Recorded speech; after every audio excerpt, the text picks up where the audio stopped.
విదేశాల నుంచి వస్తున్నాయి మేడం మనకి ఈమెయిల్స్ అబ్రాడ్ నుంచి. అబ్రాడ్ నుంచి కూడా వస్తున్నాయి కానీ టైమింగ్స్ కాల్ చేయడానికి. అవును, మనం కాల్ చేయడానికి ప్లస్ మెయిల్ తీవ్రతను బట్టి కూడా మనం తీసుకుంటున్నాం కదండి. హలో, నాగలక్ష్మి గారండి? అవునండి, ఎవరు? నేను సుమన్ టీవీ అందమైన జీవితం ప్రోగ్రామ్ నుంచి కాల్ చేస్తున్నానండి. మేడం నమస్తే. మేడం నమస్తే అండి. మీరు మెయిల్ చేశారు, నేను ఇప్పుడే డాక్టర్ గారితో డీటెయిల్డ్గా మాట్లాడాను. డాక్టర్ కళ్యాణ్ చక్రవర్తి గారు నాతో పాటు స్టూడియోలో ఉన్నారు. అంటే మీరు ఏం కోరుకుంటున్నారు, మీ సమస్య ఏంటో కళ్యాణ్ గారితో మాట్లాడతారా? సార్ నమస్తే. సార్ నమస్తే అమ్మా. నమస్తే. మీ వయసు ఎంతమ్మా, సమస్య ఏంటో కూడా చెప్పండి. సార్ నా వయసు 38 సంవత్సరాలు. నా పేరు నాగలక్ష్మి. నేను నిజామాబాద్ లో ఉంటాను సార్. సార్ నేను యాక్చువల్ గా నా జీవితంలో నేను ఒక చాలా పెద్ద తప్పు చేశాను సార్. ఆ తప్పు ఎలాంటిదంటే దాన్ని ఎవరు క్షమించలేరు. సో నేను తెలుసుకునేసరికి నాకు అందరూ దూరం అయిపోయారు. దాని వల్ల ఇన్ని నష్టాలు జరుగుతాయి, ఇన్ని ఘోరాలు జరుగుతాయని నేను ఆ రోజు ఆలోచించలేదు సార్. నేను ఆ తప్పు చేయడానికి, అవును సార్, నేను ఆ తప్పు చేయడానికి కూడా దాని వెనకాల ఒక కారణం అంటూ ఉంది. బట్ నేను ఆ టైంలో ఆ కారణాన్ని పట్టుకొని నేను అంత ఆలోచించి ఆ తప్పు చేయకుండా ఉండాల్సింది. Right right. మీరు ఇప్పుడు పశ్చాత్తాపడుతున్నారు, అర్థమవుతుంది నాగలక్ష్మి. అసలు ఏం జరిగిందో ఒకసారి డీటెయిల్డ్ గా చెప్పండి. అంటే మా ఫాదర్, మదర్, ఒక చెల్లి, నేను నలుగురం అండి. పెళ్లి వచ్చినప్పుడు మాకు అంటే వేరు వేరు సంబంధాలు చూసి మాకు మ్యారేజ్ చేశారు. సో ఊర్లో వచ్చేసేసి అందరూ అంటే పెళ్లి జరిగిన కొద్ది రోజులకి అందరం బానే ఉన్నాము. కానీ మా చెల్లి హస్బెండ్ వచ్చేసి చాలా అందంగా ఉంటారు. ఓకే. సో చాలా మంది నా స్నేహితులు, ఊర్లో తెలిసిన వాళ్ళు వీళ్ళంతా వచ్చి నాతో చెప్పేవాళ్ళు, మీ అమ్మ నాన్న ఎందుకు నీకు ఇంత యావరేజ్ గా ఉన్న భర్తను తెచ్చినారు, మీ చెల్లికేమో అంత అందగాన్ని తీసుకొని వచ్చినారు, మీరు మార్చుకుంటే బాగుంటుందేమో, ఈడు జోడలు బాగుంటుంది. ఓ రకంగా చెప్పాలంటే నువ్వు చాలా అందంగా ఉంటావు, కానీ నీకేమో అలా ఈ మొగుడు దొరికినాడు, మీ చెల్లెలకేమో మంచి భర్త దొరికినాడు కదా అని ఇలా చెప్పడము. నేను వాటి గురించి పెద్దగా పట్టించుకోలేదు, కానీ ఏదో ఒక సందర్భంలో అలా ఆలోచించాల్సి వచ్చింది. ఎంతకాలం అమ్మా ఇది, ఎంతకాలం క్రితం విషయం అమ్మా? ఎంతకాలం క్రితం ఇది? ఎన్ని ఇయర్స్ అయింది? 15 సంవత్సరాలు అయింది. 15 ఇయర్స్ అయింది. మీకు మీ చెల్లి ఏజ్ గ్యాప్ ఎంతమ్మా? నాకు నా చెల్లి ఏజ్ గ్యాప్ వచ్చేసి ఒక 4 years ఉంది సార్. ఇద్దరు పెళ్లి ఒకే వేదిక మీద జరిగిందా? ఒకే వేదిక మీదనే జరిగింది సార్. ఎందుకు అలా 4 సంవత్సరాలు చిన్నదన్నటువంటి ఆమె మీ పెళ్లి ఒకే వేదిక మీద ఎందుకు చేయాలనుకున్నారు పెద్దవాళ్ళు? అంటే పేరెంట్స్ ఇద్దరిది ఒకేసారి చేస్తే అయిపోతుందని అనుకున్నారు. బట్ నా చెల్లి హస్బెండ్ పెద్దవాడే వయసులో. సో కాకపోతే మంచి సంబంధం కుదిరింది అని చేసేసారు. కానీ ఎప్పుడు మేము మాట్లాడుకున్నది లేదు, ఎందుకంటే మ్యారేజ్ అయిపోయాక ఎవరి జీవితం అయిపోయింది. ఒక సందర్భంలో నేను, మా చెల్లెల హస్బెండ్ మేమందరం కలవాల్సి వచ్చింది. అలా కలిసినప్పుడు ఆయనతో మాట్లాడాము. సో ఇలా మాట్లాడుతూ ఉండగా ఆ సందర్భంలో ఏమైందంటే మా ఇద్దరికి ఒకరి మీద ఒకరికి ఇష్టం అనేది ఏర్పడింది.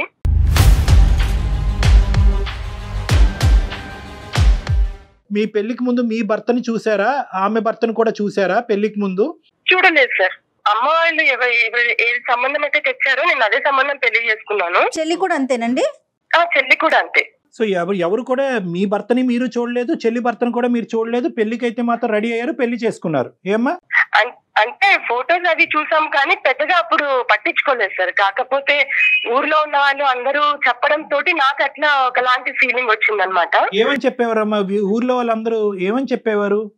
నువ్వేమో ఇంత అందంగా ఉన్నావు, కానీ నీకు దొరికిన హస్బెండ్ మాత్రం యావరేజ్ గా ఉన్నాడు, నీ చెల్లెలకు మాత్రము మంచి హస్బెండ్ దొరికాడు, చాలా అందగాడున్నాడు అని ఇలా చెప్పడం తోటి నాకు కొంచెము ఆయన మీద అట్రాక్షన్ అనేది కలిగింది సార్. ఎంత వయసు ఉంటదమ్మా అప్పుడు నీకు?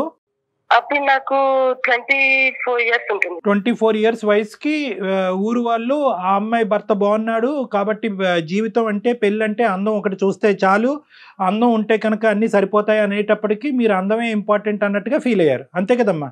అంటే అవును సార్. అతని ఇన్ఫ్లుయెన్స్ లోకి నువ్వు వెళ్ళావు, అవునా అమ్మా? అవును సార్. లేదంటే అతను నీ ఇన్ఫ్లుయెన్స్ లోకి వచ్చాడా? అంటే అతను మాట్లాడడం జరిగింది సార్, నాకు నువ్వంటే ఇష్టం అని. అలా చెప్పడంతో నేను కూడా ఆయన మాటలకి, ఎందుకంటే నా మనసులో కూడా అలా ఉండిపోయింది కదా. మరి ఈ 3 సంవత్సరాలు మీ హస్బెండ్ ఎలా ఉండేవారండి? మీతో ఉండేవారా చక్కగానే? ఉండేవాళ్ళం మేడం. కాకపోతే నాకు మనసులో ఇట్లా చెప్పడం వల్ల నాకు అది మనసులో వాళ్ళ హస్బెండ్ చాలా బాగున్నాడంట, ఇలా నాకు స్ట్రాంగ్ గా అయిపోయింది మేడం. సో ఒకసారి మేము ఒంటరిగా ఒక జాతరకు వెళ్ళామన్నమాట. తాను ఒక్కరే వచ్చారు, ఫ్యామిలీతో కాకుండా. సో నేను ఒక్కదాన్నే వచ్చానన్నమాట. అలా జాతరకి వెళ్ళలేదు, పక్కదోవలోకి వెళ్ళారు అంతే కదమ్మా? అంటే అప్పుడు జాతర అని చెప్పి మేము అలా అదేనమ్మా, మీరు ఇద్దరు అట్రాక్ట్ అయ్యారు, ప్రపంచానికి కనిపించకూడదు, పెళ్ళైనటువంటి ఒక ఆడపిల్ల, పెళ్ళైనటువంటి ఒక మగాడు తప్పుదారిలో వెళ్ళాలి అని అనుకున్నారు, ఒకరికొకరు ఇన్ఫ్లుయెన్స్ అయ్యారు, అది పబ్లిక్ అయితే బాగుండదని అనుకున్నారు కాబట్టి జాతరకి వెళ్ళారు. అవును సార్. అంటే తను నా చెల్లి భర్త అన్న ఆలోచన కూడా నాకు రాలేదు ఆ టైంలో. రాదు. తన భవిష్యత్తు ఏమవుతుంది అని కూడా నేను ఆలోచించలేదు. కేవలం ఆ మాటలు నా మనసులో గట్టిగా ఉండిపోవడం వల్ల నేను ఇక మిగతా ప్రపంచాన్ని ఏది నేను చూడలేదు, నా భర్తను కూడా నేను చూడలేదు. ఒక్క మాట నాకు చెప్పమ్మా, ఒకప్పుడు పబ్లిక్ నువ్వు అందంగా ఉన్నావు కానీ నీకంటే తక్కువగా అందం ఉండేటటువంటి భర్త నీకు వచ్చాడు, ఎక్కువగా అందం ఉండేటటువంటి భర్త మీ చెల్లికి వెళ్ళాడు అనే పబ్లిక్ టాక్ లేకపోయినా కూడా నువ్వు ఇలా అట్రాక్ట్ అయ్యి ఉండేదానివా, లేదా పబ్లిక్ అనే వాళ్ళు పదే పదే నీ చెవులో ఆ మాట వినిపించటం వల్లే అట్రాక్ట్ అయ్యావా? ఇది నీ ఉద్దేశమా, జనం నీలో నింపినటువంటి ఉద్దేశమా? నిజం చెప్పమ్మా. అంటే నాకు ఒకవేళ అలాంటి ఫీలింగ్ ఉన్నప్పటికీ సార్, నేను సాంప్రదాయాలు వీటినన్నిటిని బట్టి నేను ఎక్కువ ఓపెన్ అయ్యేదాన్ని కాదు. సో ఒక రకంగా నాకు ఇట్లా వాళ్ళు చెప్పడం వల్ల మాటలు కొంచెం స్ట్రాంగ్ అయిపోయినాయి సార్. నేను అనేది ఏంటంటేనమ్మా, మనం చేసినటువంటి తప్పుని సమాజం మీద రుద్దొద్దు. ఇక్కడ ఏంటంటే నీ మనసులో మొదటి నుంచి ఒక కలత ఉంది, మా సిస్టర్కి అందమైన మొగుడేంటి, నాకు తక్కువ అందమైనటువంటి మొగుడేంటి, మొదటి నుంచి నీ కన్ను అతని మీద ఉంది. అదేంటో మనకి కోయిన్సిడెన్స్ అనుకోవాలో, సాంప్రదాయాల గురించి ఇద్దరు బాగా నమ్మేటటువంటి వాళ్ళు మీరిద్దరు, అతని కన్ను కూడా నీ మీద పడింది, నీ కన్ను అతని మీద, అతని కన్ను నీ మీద పడింది. దీనికి చుట్టుపక్కల వాళ్ళు చేయటం ఆజ్యం పోసినట్లయింది. ప్రజలు ఏమన్నా అనుకుంటారు, ఇప్పుడు మీ భర్త గురించి మీరు ఎలా చెప్పుకుంటే దాన్ని ప్రజలు నమ్ముతారు. మీరేంటంటే ప్రజల మాట నమ్మారు.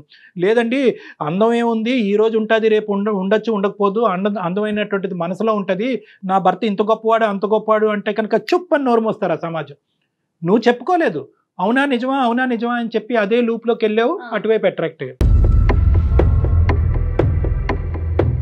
మేమిద్దరము ఎవరికి చెప్పకోకుండా రాత్రికి రాత్రే వెళ్ళిపోయాం మేడం. నా దగ్గర ఏదో కొంత బంగారం ఉన్నది, అది తీసేసుకొని వీళ్ళనందరినీ మర్చిపోయాము. నాకు పిల్లలు లేరు, కానీ నా చెల్లికి అతను వచ్చే టయానికి 3 నెలల పసికందు ఉంది. బట్ నేను అది కూడా ఆలోచించలేదు పెద్దదానిగా. నేను చాలా పెద్ద తప్పు చేశాను మేడం. ఆ తర్వాత మేమిద్దరము అంటే ఎవరికి తెలియదు ఆ ప్రదేశము, ఒక ఊరికి వెళ్ళిపోయాము, చాలా మారుమూల ప్రాంతానికి వెళ్ళిపోయాము. అక్కడ ఒక గుడిలో మళ్ళీ పెళ్లి చేసుకున్నామండి.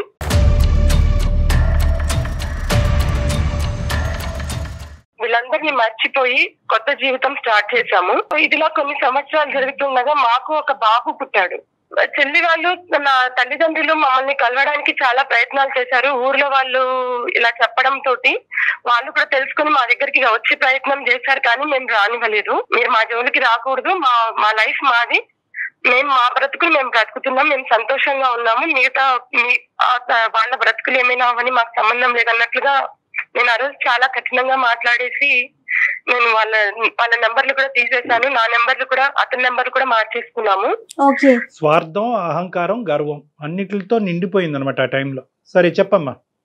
ఆ తర్వాత నా చెల్లెలు కూడా నన్ను కలిసే ప్రయత్నం చేసింది, బట్ నేను తనని కూడా యాక్సెప్ట్ చేయలేదు. ఆ చిన్న పాప ఉంది నాకు, తను చాలా బ్రతిమలాడింది తన భర్తని తనకి ఇచ్చేయమని, కానీ పెళ్లి చేసేసుకున్నాను, ఇప్పుడు నా భర్త అయ్యారు అన్నట్లుగా నేను మాట్లాడేశాను.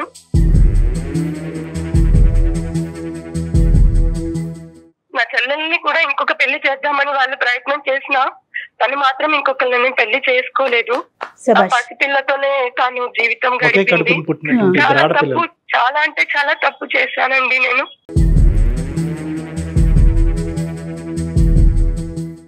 తనతోనే జీవితం నాకు బాగుందని నేను ఇలా అనుకున్నాను, కానీ దీని వెనకాల ఇంత బాధ ఉంది, ఒక్కరిని ఇలా నేను బాధ పెడుతున్నానని మాత్రం నేను ఆ టైంలో గ్రహించలేకపోయినాను.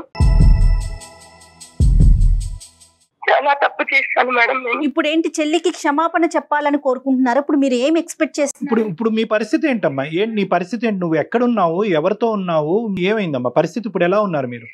ఇప్పుడు నా హస్బెండ్ కూడా లేరు మేడం, నా హస్బెండ్ కూడా చనిపోయారు.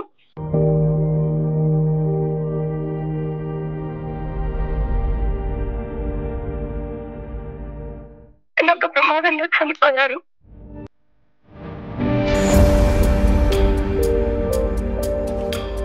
మాకు ఒక బాబు ఉన్నాడు. సో ఆ బాబు కూడా, నా భర్త చనిపోయిన ఒక సంవత్సరం వరకు నేను కూడా తేలుకోలేదు. కానీ తన రూపం అయితే నాకు ఇక్కడ ఉంది కదా, నేను తనతో అయినా మంచిగా బ్రతకాలి, తన రూపాన్ని నా బిడ్డలో చూసుకొని బ్రతకాలి అనుకొని నేను తనని చూసుకుంటూ బ్రతుకుతున్నాను. కానీ ఆ దేవుడు నాకు ఇక్కడ అన్యాయం చేశాడు. అన్యాయం అని చెప్పలేను, కానీ దేవుడు నాకు శిక్ష చేశాడు. ఆ ప్రతిరూపం, ఆ రూపాన్ని కూడా దేవుడు లేకుండా చేశాడు. క్యాన్సర్ తో ఆ బాబు కూడా చనిపోయాడండి.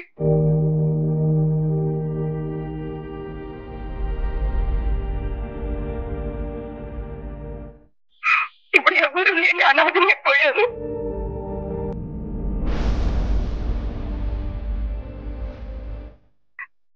ఒంటరిగా మిగిలిపోయాను.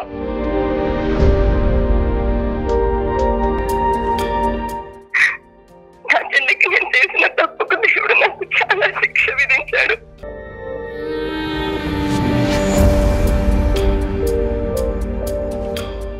చాలా పశ్చాత్తాపడుతున్నాను మేడం.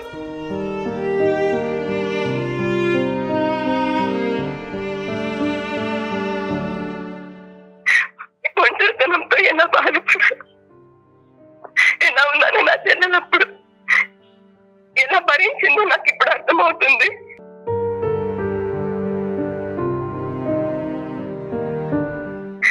ఈ విషయాన్ని నేను తెలుసుకొని వాళ్ళని కలిసే ప్రయత్నం చాలా చేశాను, కానీ వాళ్ళు నన్ను చీకొడుతున్నారు.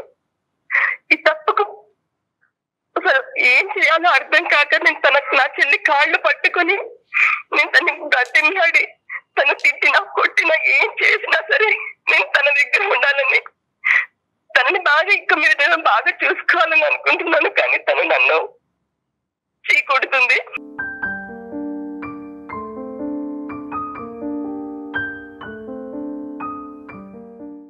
తనకు ఒక పాప ఉంది. సో ఒక బాబుని పోగొట్టుకుని నేను ఎంత బాధ అనుభవిస్తున్నానో, కానీ తండ్రి లేకోకుండా ఆ పాప ఎలా పెరిగిందో అని తెలుసుకుంటే నాకు ఇప్పుడు చాలా బాధేస్తుంది.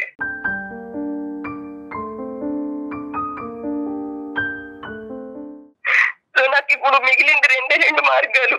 ఒకటి చావు, లేదా మీరైనా నా చెల్లెలతో మాట్లాడి తనని ఒప్పించి నన్ను అక్కడికి చేర్చు. ఎందుకంటే నేను ఈ ఒంటరితనంతో బ్రతకలేకపోతున్నాను.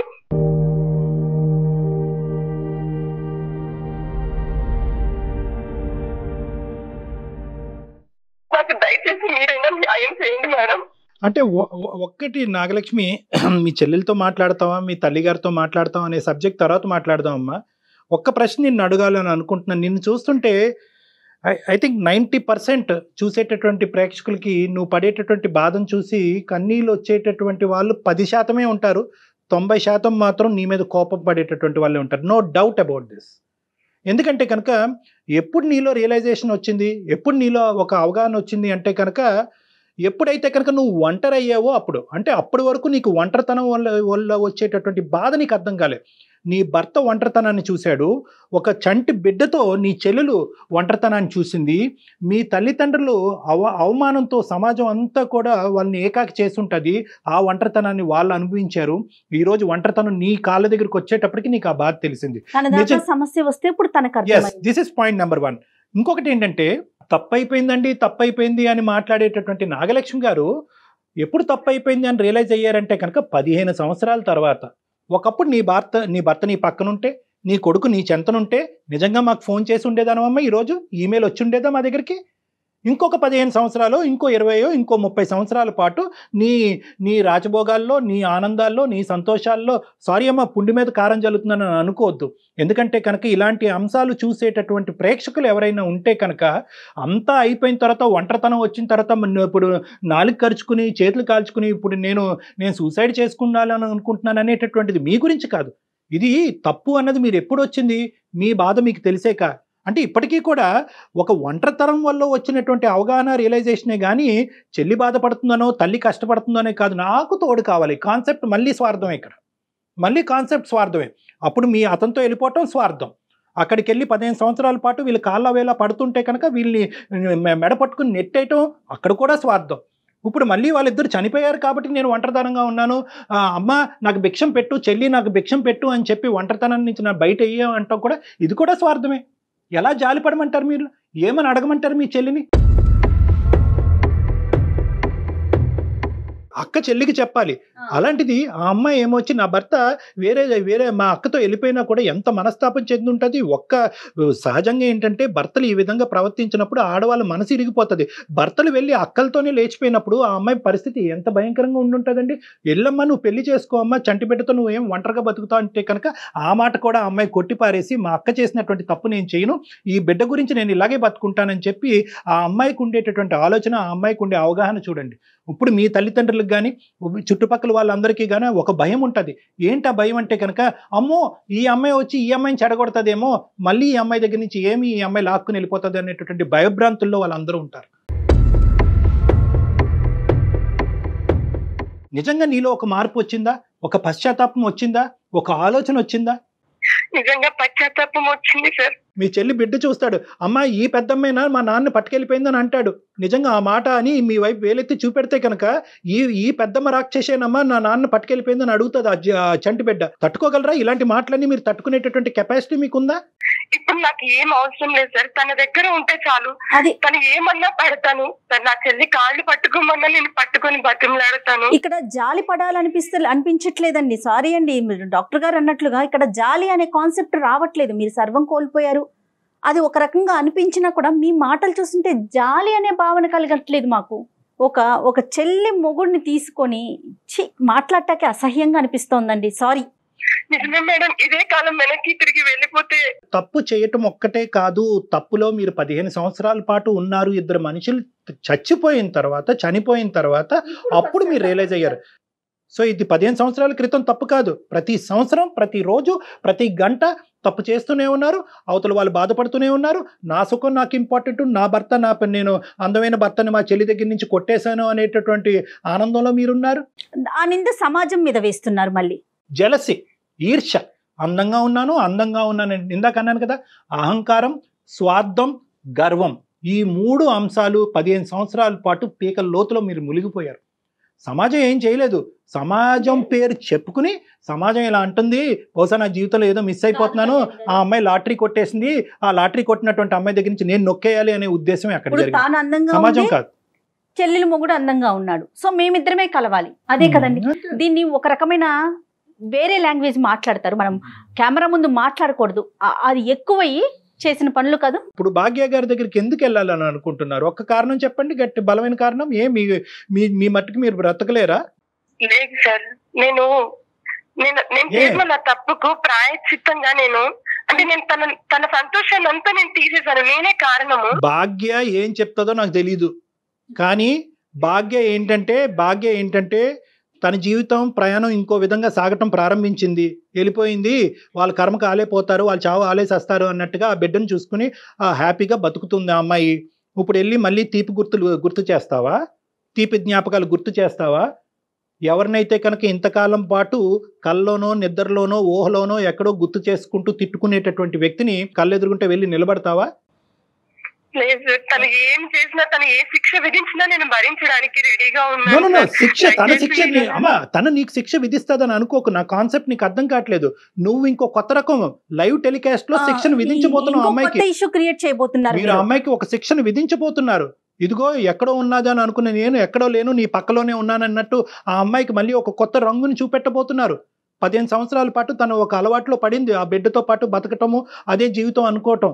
వాస్తవానికి నేను మీ స్థానంలో ఉంటే కనుక నేను ఆ శిక్షను నేనే అనుభవిస్తాను.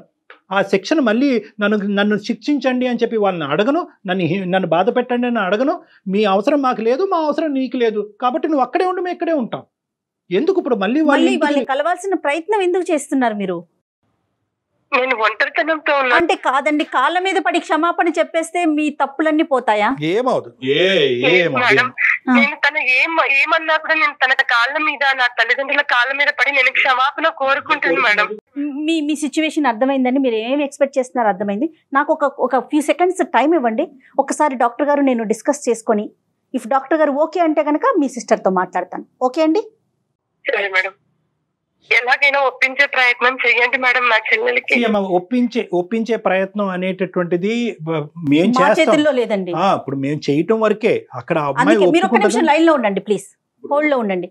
కళ్యాణ్ గారు ఏం చేద్దాం చెప్పండి. ఇప్పుడు రెండు వే చేయాలి మేడం. ఒకటి, అసలు ఎందుకు నాగలక్ష్మి మళ్ళీ భాగ్య దగ్గరికి ఎందుకు వెళ్తుంది అనేటటువంటి కాన్సెప్ట్. ఇప్పుడు భాగ్యకి అది వస్తుంది. ఇప్పుడు వరకు గుర్తుకు రానటువంటి చెల్లి ఇప్పుడు ఎందుకు గుర్తొచ్చిందండి? అంతే కదా. 15 సంవత్సరాల పాటు ఆవిడ గుర్తుకు రాలేదు.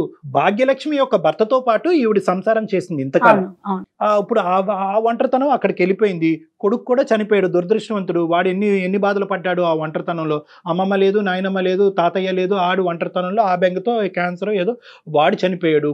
ఇప్పుడు మళ్ళీ అదే కాన్సెప్ట్ ఈ అమ్మాయి జీవితంలోకి ఎంటర్ అవుతుంది. మళ్ళీ ఒంటరితనం అనే కాన్సెప్ట్తోనే వెళ్తుంది. ఏంటి ప్రతిదానికి ఈ అమ్మాయి ఒంటరి అవుతున్నప్పుడల్లా సమాధానం చెప్పేది ఆ చెల్లెనా? చెల్లి భర్త సమాధానం చెప్పాలి. ఇప్పుడు భర్త చనిపోయిన తర్వాత ఇప్పుడు చెల్లి సమాధానం చెప్పాలా? ఎప్పటికీ ఆ అమ్మాయి మీదేనా భారం? చెల్లి మీదేనా అంటారు? చెల్లి మీదే. మనం ఆ అమ్మాయితో మాట్లాడాలి లేదా అన్నది. మాట్లాడితే కనుక ఆ అమ్మాయి మనసులో అనవసరమైన ఒత్తిడి పెడుతున్నావా అనేది బి. ఇంకోటి ఏంటంటే, ఆ అమ్మాయి ఒప్పుకోలేదు అనుకోండి, నాకు అక్కర్లేదు, నీ దారి నీది, నా దారి నాదని అంటే కనుక ఇంకా ఈ అమ్మాయి ఫీల్ అవుతుంది. అంటే తను ప్రిపేర్డ్ గా ఉంటేనే మాట్లాడాలండి. తను ఏం చెప్పినా వాళ్ళ సిస్టరు మాట్లాడనన్నా కలిసి ఉంటామన్నా ఉండమన్నా కూడా దానికి ప్రిపేర్ అయితేనే మనం కాల్ చేయాలి. ఒకటమ్మా, ఈ రోజు నీకు ఎటువంటి వాగ్దానాలు చేయము, ఎటువంటి ప్రామిసులు మేము చేసే ఉద్దేశం మాకు లేదు. కేవలం ఏంటంటే, ఎంత కాదనుకున్నా కూడా నువ్వు ఈరోజు భర్తను పోగొట్టుకున్నావు, కొడుకును పోగొట్టుకున్నావు, ఒక భయంకరమైనటువంటి ఇది ఉంది కాబట్టి ఒక మానవతా దృక్పథంతో నీ కోరికను తీర్చాలనే ఉద్దేశంతో మేము ఆ అమ్మాయితో మాట్లాడతాం.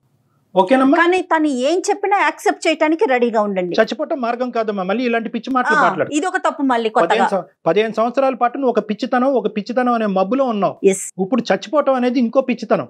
ఒంటరితనం అనేటటువంటిది మనిషిని చంపేయక్కర్లేదమ్మా. నీ గురించి నువ్వు బతకచ్చు. చనిపోవటానికి ఒక కారణం ఉంటే బ్రతకటానికి 1000 కారణాలు ఉంటాయి. మీ మాట మీద మేము ధైర్యం తెచ్చుకుని మా సిస్టర్ ఏం చెప్పినా కూడా నేను స్వీకరిస్తాను, ధైర్యంగా బతుకుంటాను అనే మాట మీరు మాకు ప్రామిస్ చేస్తే మేము మీ సిస్టర్తో మాట్లాడతాం. తప్పకుండా మేడం, తనతో మీరు మాట్లాడండి.